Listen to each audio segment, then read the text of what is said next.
Eu sou Juliana Matos e hoje a gente vai conversar sobre o livro O Duque e Eu, o primeiro livro da série Bridgerton.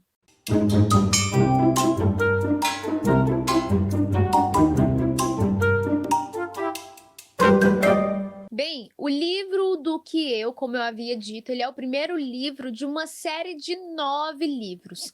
São 8 primeiros livros focados, cada um em um personagem e um nono livro bônus.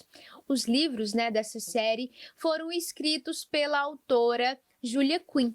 E quando eu comprei meu exemplar, eu já havia assistido a série na Netflix, a primeira temporada, e quando eu parei para ler o livro, eu já havia assistido, inclusive, a segunda temporada.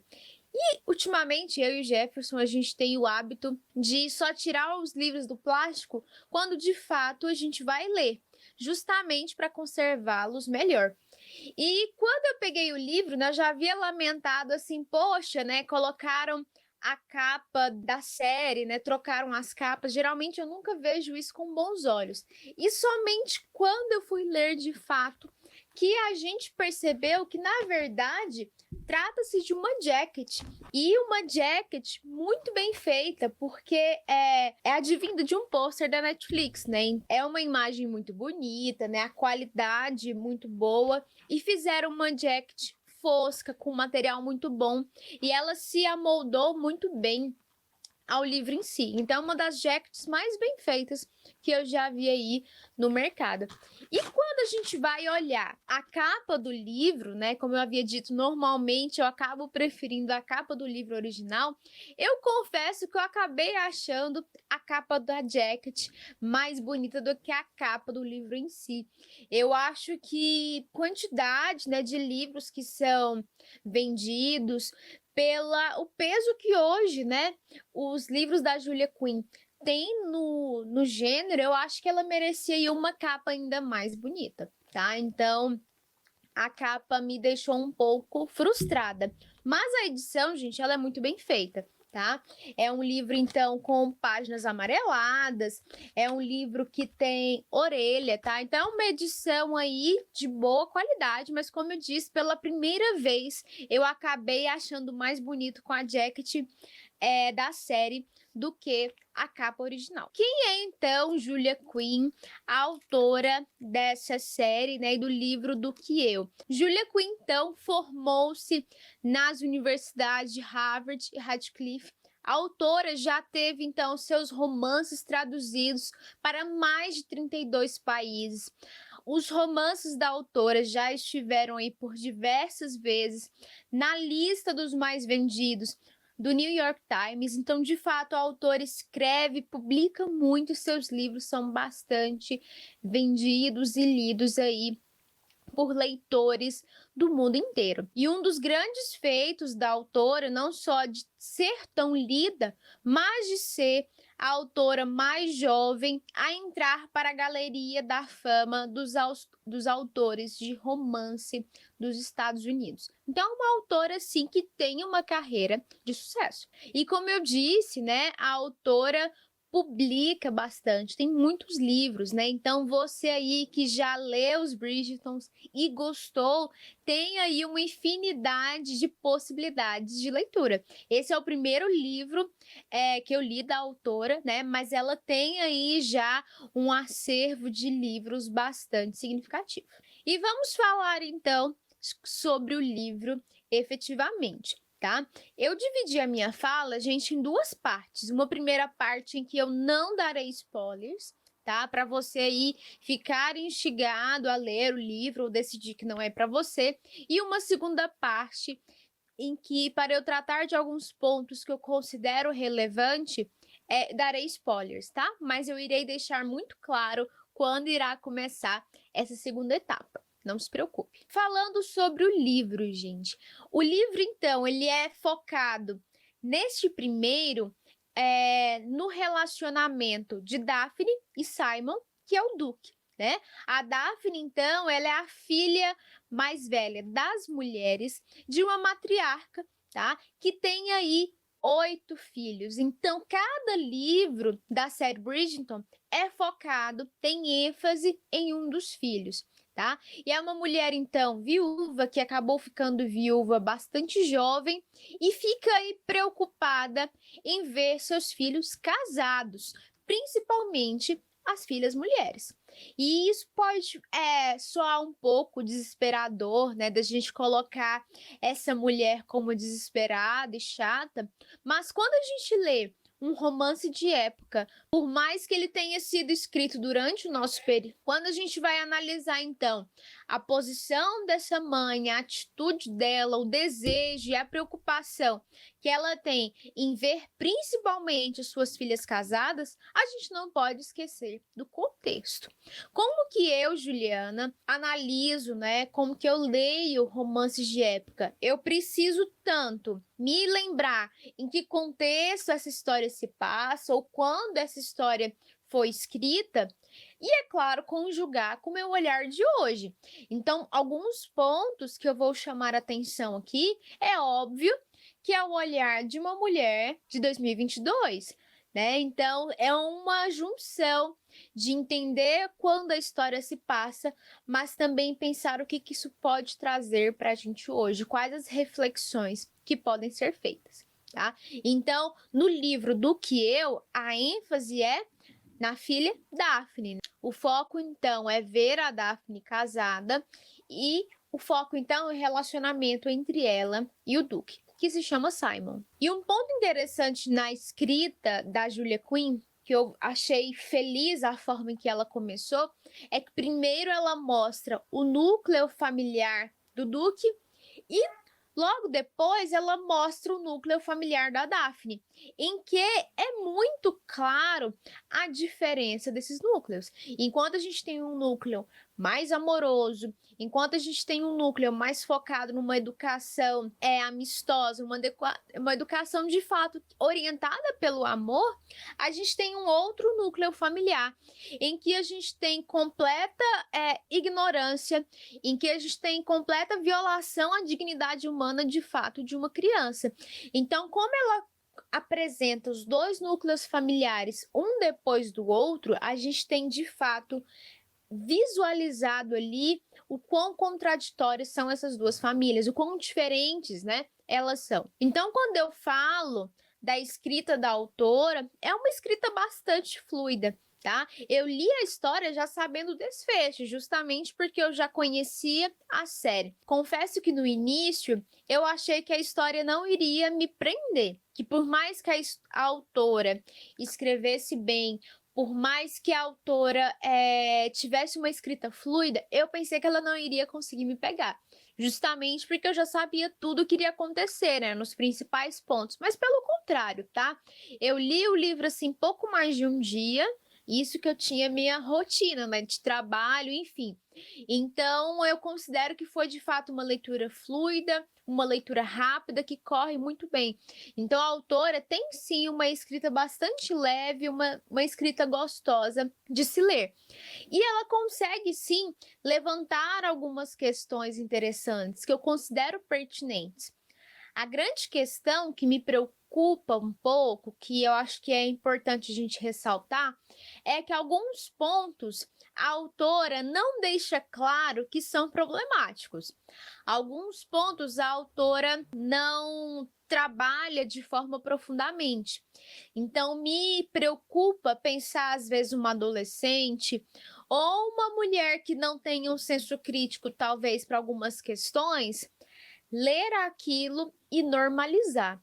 Ler aquilo e desejar. São pontos que eu não sei como poderia ser recebido por todos os leitores. Então, quando a gente fala de uma obra, né, que é focada no relacionamento entre Daphne e Simon, eu não acredito que ali a gente tenha um relacionamento 100% saudável. Eu sei que na realidade a gente não tem amores perfeitos, mas a gente está falando de um romance. A gente está falando de um romance de época, então me preocupa, por exemplo, um adolescente ler o livro e desejar ter aquele relacionamento, de desejar ter um duque na vida dela, ter o duque na vida dela, né? E de acontecer situações semelhantes em seu relacionamento e ela achar como normal, porque aquilo aconteceu com a Daphne, aquilo aconteceu com o Duque. Então, não sei quais foram as pretensões da autora, né? Não sei se ela quis colocar aquilo como algo normal ou se ela quis sim levantar questões, quis sim construir um relacionamento, construir personagens que estão longe de serem perfeitos, mas eu acredito que a gente precisa sim refletir sobre como que os leitores estão enxergando relacionamentos como esse. E o relacionamento da Daphne e do Duque, ele é construído desde a sua gênese ali de forma complicada. E dentre os pontos, né, que a autora levanta e que eu considero muito pertinentes é quando ela levanta a questão da impossibilidade das mulheres estudarem, né, em universidades, né? Então elas só ficavam ali na educação básica. Por quê? Porque as mulheres eram criadas para se casarem e serem mães. Então elas iriam aprender aquilo que seria importante para elas serem ótimas donas de casa, para elas serem ali mulheres virtuosas. Então elas iriam aprender canto, piano, a bordar, a pintar, coisas que a construiriam, né, como uma lady. Né? Isso, mulheres da alta sociedade. Isso é importante a gente sempre deixar claro, né? O livro do que eu é focado numa família da alta sociedade.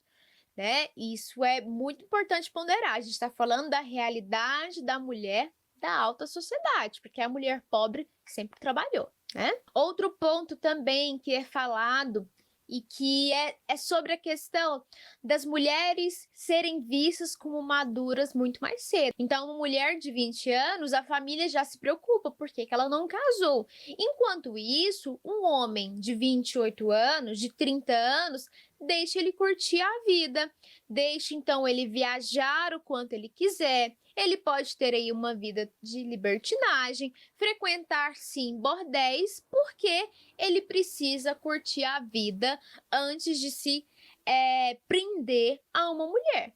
E a mulher então deve estar pura, casta, sem viajar, sem estudar numa universidade, presa em casa, esperando então o seu marido, que teve toda essa vida aí de liberdade, enquanto ela permaneceu ali, aquela boa moça em casa.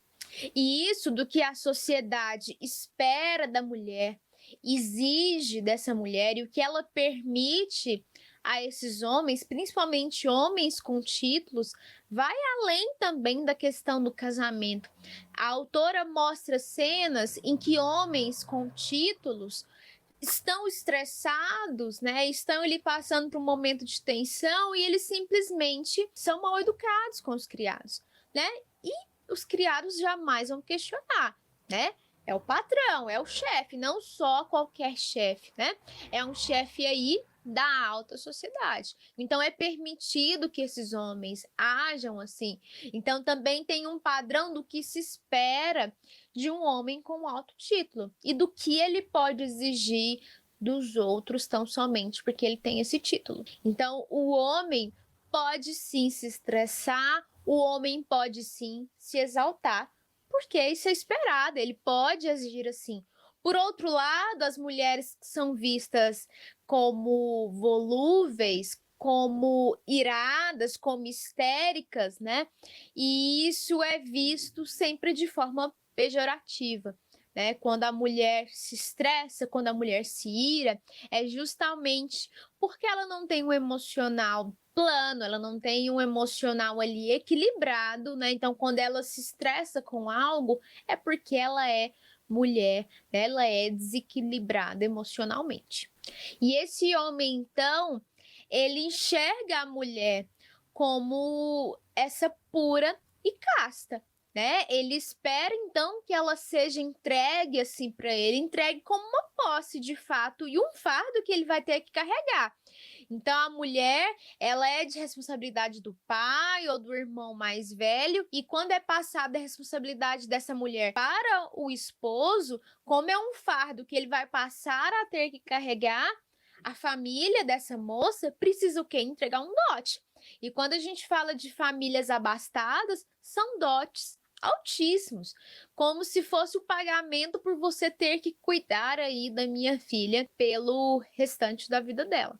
E esse homem, então, vê essa mulher com base nesses padrões, respeita ela com base nesses padrões, não a respeita porque ela é um ser humano que tem dignidade, a respeita porque ela é filha de alguém, a respeita porque ela é irmã de alguém.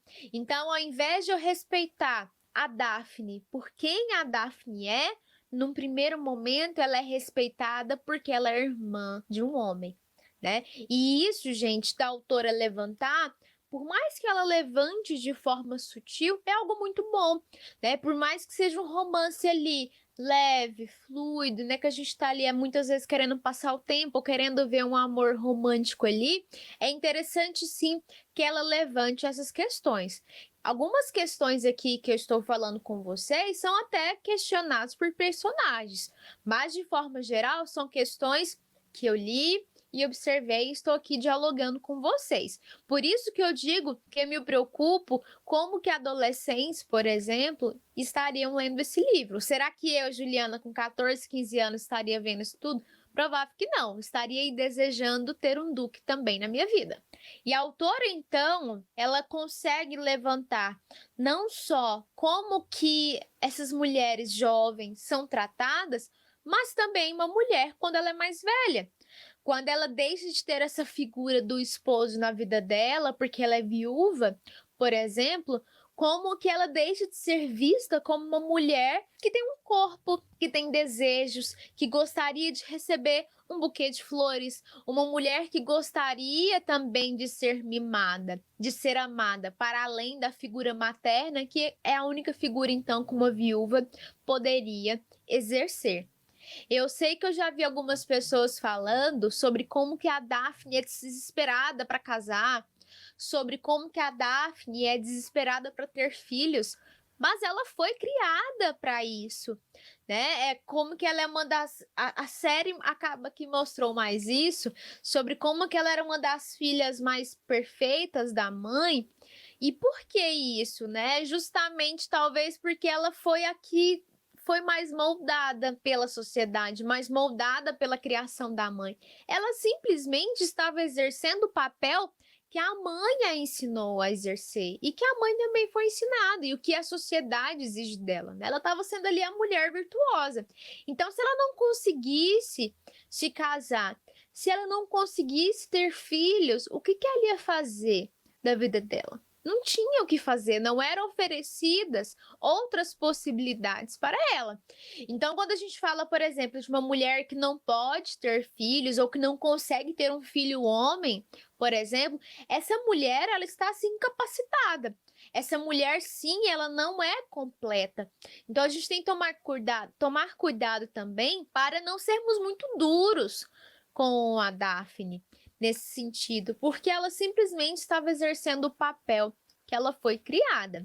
Concordo quando se diz que a Daphne não é talvez uma personagem tão complexa, tão profunda, né? E por isso que muitas pessoas têm antipatia de fato com ela, não a consideram tão carismáticas, mas aí a gente pensar se foi uma opção da autora de justamente de construir essa irmã, essa Bridgerton, como aquela que é focada em exercer o papel que a sociedade o colocou, ou de fato talvez seja um pecado aí, um erro da autora de não ter construído uma personagem mais profunda, uma personagem mais complexa. E repito, gente, Bridgerton, né? Pelo menos o primeiro livro aqui que a gente está conversando do que eu é focado na alta sociedade, nas exigências, nos papéis de homem e mulher que são colocados pela alta sociedade. Uma cena, por exemplo, do livro, né, em que a gente vê em que as pessoas mal sabem cozinhar,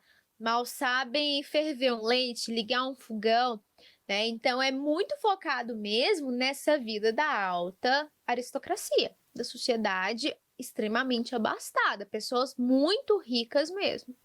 E a autora, então, mostra esses papéis e esses contrapontos, enquanto a gente tem os homens que são incentivados a frequentarem bordéis, por exemplo, homens que escancaradamente tentam uma vida libertina, uma vida de prazeres, de tudo que eles podem buscar, as mulheres não.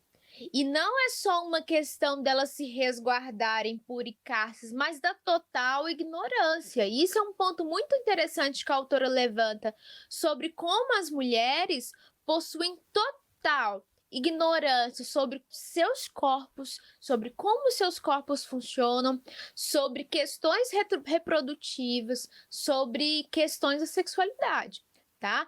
E isso é motivo para relacionamentos abusivos, porque se ninguém as ensina, se isso não é discutido, se elas não podem conversar entre elas, se é o marido quem vai ensinar para ela o que é parâmetro de uma sexualidade saudável, se ela tiver um marido que queira de fato construir essa relação saudável com ela, é uma coisa, mas e se não? E muitas vezes, até mesmo esse homem que tem talvez boas intenções, ele ainda não vai conseguir fazer isso de forma plena com a parceira, porque ela já deveria saber, já deveria ter o conhecimento mínimo sobre isso. E o livro mostra que não, que as mulheres então chegavam num casamento sem saber nada, sem saber o básico, assim, elas iam para a noite de núpcias sem saber o que iria acontecer, sabendo tão somente que elas precisariam ali exercer um papel de esposa,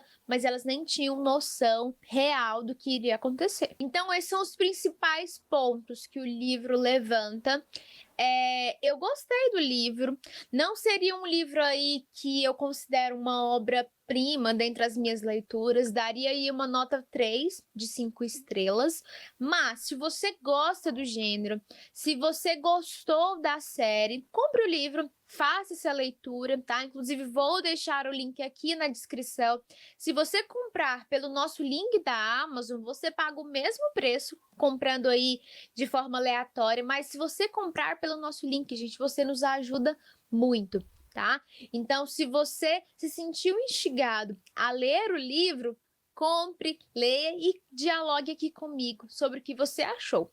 E por mais que eu teci aí algumas críticas ao livro, eu de fato gostei, foi uma leitura leve que eu li super rápido, tanto que eu já comprei o segundo livro, estou esperando chegar aí da Amazon, deve chegar pelos próximos dias e logo farei a leitura e trarei aqui para vocês. Então, agora a gente começa a segunda parte do vídeo, tá? Se você ainda não leu e não quer levar spoilers, pode pausar o vídeo, depois que você comprar o livro pelo nosso link, fazer a leitura, você volta aqui para conversar comigo. Mas se você também não se importa e quer saber da discussão, continue aqui.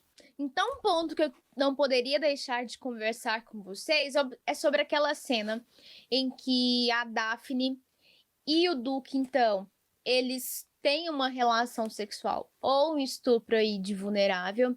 E para a gente conversar sobre isso, que eu considero sim extremamente relevante, eu gostaria de conversar sobre outra cena com vocês. Conforme eu havia dito antes, eu não considero o relacionamento da Daphne e do Duque saudável, tá? O relacionamento deles tem vários pontos de relacionamento abusivo. Um primeiro ponto que me incomoda é quando eles foram pegos, então, se beijando, né? E indo além de um beijo pelo irmão da Daphne, ali, gente, para a sociedade da época, ela estava desonrada. Se aquilo vazasse, a Daphne jamais iria conseguir se casar, jamais iria realizar o sonho também de ter filhos. Então, o Duque foi extremamente desonroso. Ele foi extremamente egoísta quando ele se recusa a se casar com ela. Por mais que a gente saiba toda a questão do trauma dele com o pai e tal, ela estaria de fato acabada se ela não se casasse com ele. Então o relacionamento deles já começa aí, o relacionamento deles enquanto noivos, né? E depois marido e mulher, com esse problema ali, que eu acho algo muito complicado. Outra questão para a gente chegar na cena do estupro de vulnerável, para a gente pensar se foi ou não, como a gente sabe, eu havia até comentado isso, a Daphne não tinha ideia do que era uma relação sexual. A Daphne não sabia bulhufas, né? Ela chegou ali na noite de núpcias sem saber o que iria acontecer. E o Simon, sabendo disso, ele sim se aproveitou para se valer do coito interrompido, que por mais que a gente saiba hoje que não é um método contraceptivo aí efetivo e confiável, naquela época era o que se tinha principalmente, né? Então ele usou desse método. Só que sem ela ter uma noção, gente, do que estava acontecendo, né? Ela via ele fazendo aquilo, mas ela não entendia, ela achava que aquilo era dentro da normalidade. Aí, quando ela ouve, né, é uma das criadas da casa, acho que governanta, falando sobre semente do homem e tal, e um dado momento, ela associa aquilo. Então, eu vou ler com vocês um trecho que eu considero muito importante para a gente entender os problemas que existiu na relação dos dois. Você mentiu para mim, gritou Daphne. Nunca vou perdoá-lo por isso. E o Simon responde, Daphne, você se aproveitou da minha ignorância. Ela soltou um suspiro de descrença, do tipo que sai fundo da garganta, quando se está prestes a entrar em choque. Deve ter ficado maravilhado quando percebeu que eu não sabia quase nada sobre relações conjugais. O nome disso é amor, Daphne, disse ele. E a Daphne finaliza esse pedacinho dizendo, não entre nós.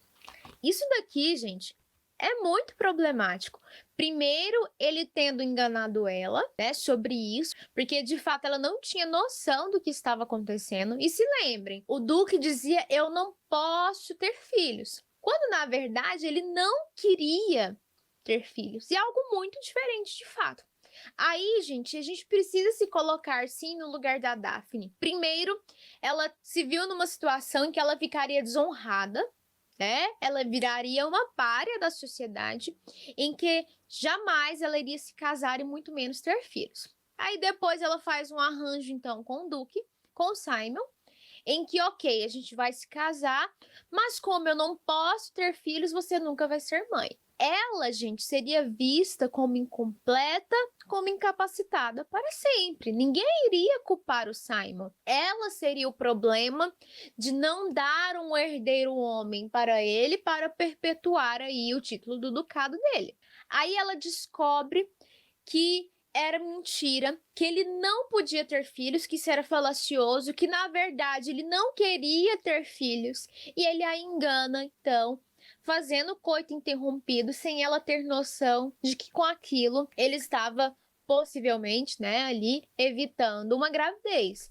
Gente, isso é muito problemático, de fato, muito problemático. Aí a gente tem a outra cena que eu também quero ler um pedacinho com vocês. Essa cena, ela acontece então depois dessa discussão em que ele bebe bastante, fica extremamente bêbado e ela vai dar então suporte, né, de levá-lo para a cama e ele puxa ela para a cama tipo assim, deita aqui comigo, né? Simon, sussurrou ela, arregalando os olhos.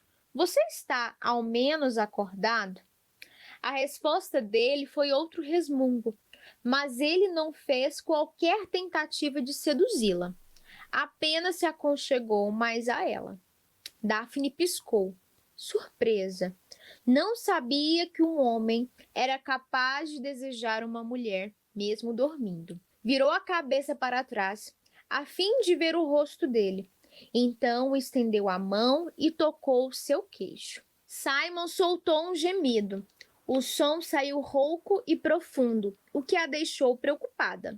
Com os dedos lentos e provocantes, abriu os botões da camisa dele, parando apenas uma vez para traçar o contorno do umbigo. Ele se remexeu, agitado, e Daphne sentiu uma estranha e inebriante onda de poder. Percebeu que o tinha sob seu controle. Ele dormia e talvez ainda estivesse bêbado. Ela poderia fazer o que quisesse. Poderia ter o que quisesse. Lançou mais um rápido olhar para o rosto de Simon e constatou que ele ainda dormia. Rapidamente abriu suas calças. Quando eu fui lendo essa cena, já foi me dando um incômodo, principalmente eu, advogada, que conheço o crime de estupro de vulnerável. E fiquei com aquele contraponto, né? Lembrando do relacionamento abusivo da Daphne com o Duque, lembrando da questão do coito interrompido, lembrando da ignorância que ela tem, porque a gente precisa lembrar que eles tinham poucas semanas, né, de casados. Mas aí eu pensei, Juliana, e se fosse o contrário? Se fosse o Duque fazendo isso, se fosse o Simon fazendo isso com a Daphne? Aí a gente não teria dúvidas. Então, de fato, gente, ele estava bêbado, ele estava inconsciente, tá? Então, sim, a gente poderia se enquadrar no crime de estupro de vulnerável, um crime que existe hoje, né? Naquela época a gente não pensaria nem em estupro entre duas pessoas casadas e muito menos da mulher para o homem, né? Mas sim, foi uma cena, uma atitude repugnante da Daphne, uma atitude sim questionável e errada. A questão é só para a gente não ser maquineísta, né? De não enxergar também aqui a Daphne como uma monstra. Não que a gente precisa passar pano, né, para estupro de vulnerável. A grande questão é a gente se lembrar de todo esse contexto, de toda essa história construída pela autora. Porque depois o que deixou o Simon irado não foi ele ter transado com a Daphne, mas dela possivelmente ter conseguido se engravidar dele, tá? Então, a autora colocar isso no livro é algo sim interessante, pertinente, mas aí a gente também tem que pensar quais são os objetivos da autora. Se ela quis normalizar o que aconteceu, se ela quis levantar essa discussão, porque depois não é conversado de fato entre os dois, tá? Sobre ela ter feito isso com ele bêbado, ele consciente ou não, tá? A única preocupação dele, a mágoa dele foi de não ter acontecido um coito interrompido. Pelo menos essa é a impressão que eu tive enquanto leitora, tá? Mas é sim um ponto interessante, né, para a gente reconhecer que o homem pode sim sofrer uma violência sexual, que em relacionamentos abusivos entre duas pessoas casadas pode sim acontecer um estupro, mas eu não consigo ler essa cena e me esquecer da ignorância que a Daphne tinha até então relacionada a questões sexuais e questões reprodutivas, tá? Tanto que ela diz em um determinado ponto que ela não sabia que um homem poderia ficar excitado e desejar uma mulher. Então, por um lado, ela sente que o Simon está desejando ela. Por outro, ela se sente poderosa, ela sente o poder que ela tinha, né? E estupro não envolve atração física, né? O estupro envolve o poder de um sobre o outro, tá? E eu acredito, né, que talvez a autora não colocou essa questão do poder nos pensamentos da Daphne à toa, tá? Então é um ponto que também me preocupa, né? Um adolescente ou uma pessoa que lê e não consegue fazer essas reflexões. Por isso é importante, né, que talvez a obra conseguisse trabalhar de forma mais explícita essas questões na boca aí dos personagens, tá? Então, se você esteve até aqui comigo, né, se você leu a obra, se você quer dialogar sobre essas questões, vá para os comentários, vamos conversar sobre isso, né? São pontos sensíveis aí que merecem discussão e precisam sim de discussão. E que bom que em um romance leve de leitura fluida, como o Duque e Eu, todas essas questões estão sendo levantadas, tá? Então, muito obrigada por ter estado comigo aqui até o final desse vídeo. Não deixe de curtir, comentar, de favoritar, porque isso ajuda muito a gente. E se você ainda não é inscrito no canal, se inscreva. Até mais, gente!